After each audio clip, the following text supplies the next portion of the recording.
আসসালামু আলাইকুম। সবাইকে আন্তরিক শুভেচ্ছা জানিয়ে আজকে আরেকটি গুরুত্বপূর্ণ ক্লাস করতে চাচ্ছি। আজ আমরা চ্যাপ্টার 7 থেকে ক্লাস করব। ক্লাসটা হচ্ছে ব্রিটিশ এবং আমেরিকান প্রনাউন্সিয়েশনের মাধ্যমে আমরা 12 মাসের নাম সম্পর্কে জেনে নেব। তো চলুন ক্লাসটা শুরু করি। ক্লাস করার আগে একটা কথা আপনাকে জানিয়ে রাখি যে ব্রিটিশ এবং আমেরিকান যে প্রনাউন্সিয়েশনটা আছে সেখানে ব্রিটিশ প্রনাউন্সিয়েশনে আর সবসময় সাইলেন্ট থাকে, অর্থাৎ আর এর পরে যদি কোনো ভাওয়েল না থাকে তাহলে আরটা সাইলেন্ট হয়ে যায়। কিন্তু আমরা আমেরিকান প্রনাউন্সিয়েশনে এসে কিন্তু সেটা পাই না। আমেরিকান প্রনাউন্সিয়েশনে আরটা সঠিকভাবে উচ্চারিত হয়। তো চলো আমরা ক্লাসে প্রথমে আমরা আসি ব্রিটিশ প্রনাউন্সিয়েশন। ব্রিটিশ প্রনাউন্সিয়েশন 12 মাসের প্রথমে আছে জানুয়ারি। জানুয়ারি। আমরা আবার দেখি জানুয়ারি। আপনারা আমার সঙ্গে প্রনাউন্স করুন জানুয়ারি।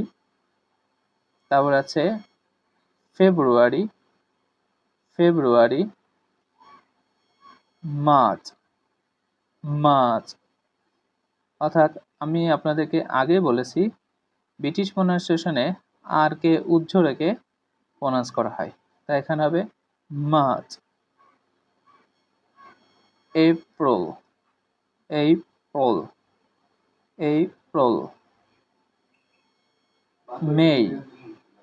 মে। মে। আমরা আগেই জেনেছিলাম 7 দিনের নামের ক্ষেত্রে এই এবং ওয়াই এই দুটো মিলে উচ্চারিত হয় এই, সেক্ষেত্রে মেকে আমরা প্রনাউন্স করব মেই। মেই। জুন। জুন। এটা সাধারণভাবে প্রনাউন্স হবে। তাহলে আমরা প্রথম 6 মাসের নামটা একটু দেখি। January, February, March, April, May, June. July. July. August. August. August. September. September. September. এখানে দেখুন সেপ্টেম্বর অর্থাৎ লাস্টে আর থাকার কারণে তারপরে কোনো ভাওয়েল নেই, তার জন্য এখানে শুধু সেপ্টেম্বর উচ্চারিত হবে। October. October. November. November. December. December. কারণ আমরা দেখি শেষের দিকে যে 4টা মাস আছে এই 4টা মাসের প্রত্যেকটার শেষে আর থাকার কারণে এই আরটা সাইলেন্ট হয়ে এইভাবে উচ্চারিত হবে September, October, November and December. তাহলে একসাথে প্রনাউন্স করুন January, February, March, April, May, June, July, August, September, October, November and December. এখন আমরা আমেরিকান প্রনাউন্সিয়েশন দেখে নিই। আমেরিকান প্রনাউন্সিয়েশন আছে জানুয়ারি, ফেব্রুয়ারি, মার্চ। মার্চ।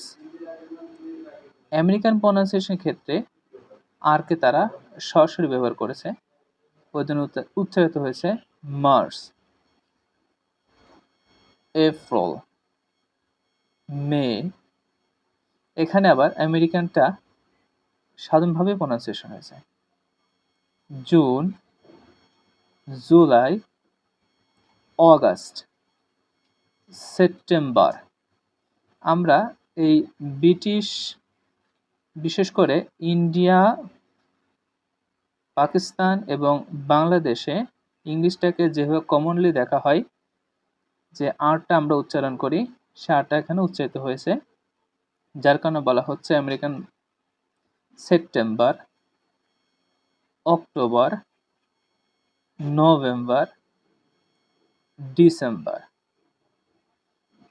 তাহলে আমরা আমেরিকান প্রোনাউন্সিয়েশনটা একবারে দেখি। January, February, March, April, May, June, July, August, September, October, November and December. তো আমরা আমেরিকান এবং ব্রিটিশ প্রোনাউন্সিয়েশন দুটোই দেখলাম। আপনারা সঠিকভাবে প্রোনাউন্স করার চেষ্টা করবেন। এরপর আসে আমরা এই 12 মাসের সম্পর্কে বেসিক কিছু প্রশ্ন উত্তর দেওয়ার চেষ্টা করি। প্রথমে আসি, হোয়াট মান্থ ইজ ইট? এটি কোন মাস? What month it is? এটি কোন মাস? What was the name of last month? What was the name of the last month? শেষ মাসের নাম কি ছিল? তারপর আসে 3 নম্বর প্রশ্নে, what will be the name of next month? What will be the name of next month? আগামী মাসের নাম কি হবে? একটা প্রশ্ন আসি, what is your favourite month? What is your favourite month? তোমার প্রিয় মাস কি? 5 নম্বর প্রশ্ন দেখি, why it is your favourite month? Why is it your favourite month? কেন এটি তোমার প্রিয় মাস? 6 নম্বর প্রশ্ন দেখি, what are the features of this month? What are the features of this month? এই মাসগুলোর বৈশিষ্ট্যগুলো কি কি? এই মাসের বৈশিষ্ট্যগুলো কি কি? আশা করি আপনারা মাসগুলোর নাম এবং প্রশ্নগুলো বুঝতে পেরেছেন। আপনারা প্রশ্ন উত্তর সাথে মাসগুলোর নাম বেশি বেশি করে প্রনাউন্স করবেন এবং আপনি এবং আপনার পার্টনারের সাথে এগুলো উচ্চারণ করবেন। তো আজকের মতো আমরা ক্লাস এখানে শেষ করছি। সবাইকে আন্তরিক ধন্যবাদ। আসসালামু আলাইকুম।